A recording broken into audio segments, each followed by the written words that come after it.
بسم الله الرحمن الرحيم إنا أنزلناه قرآنا عربيا لعلكم تعقلون نحن نقص عليك أحسن القصص بما أوحينا ہر جائز کام کی شروعات بسم اللہ الرحمن الرحیم۔ سرکار دو عالم صلی اللہ علیہ وآلہ وسلم ارشاد فرماتے ہیں کہ جب میں نے دیکھا کہ بسم اللہ الرحمن الرحیم جہاں لکھا ہوا تھا وہاں پانی کی نہر بسم اللہ کے میم سے جائے، کون بندے ہیں انعام والے جن پر اللہ کا انعام ہوا؟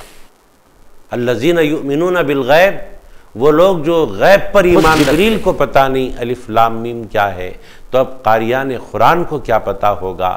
اللہ رب العزت کا مقصد حروف مقطعات کلام پاک میں رکھنے سے یہی ہے کہ تمام قرآن پڑھنے والوں کو یہ پتہ چل جائے کہ ہر قرآن پڑھنے والے کا علم محدود ہے اور مصطفیٰ علیہ السلام کا علم لامحدود ہے۔ قرآن پاک میں احکامات ہیں، قرآن پاک میں علم و عرفان کے خزانے ہیں۔ نشا اسلامک کے ذریعے پروگرام یضل بہ کثیرا و یہدی بہ کثیرا،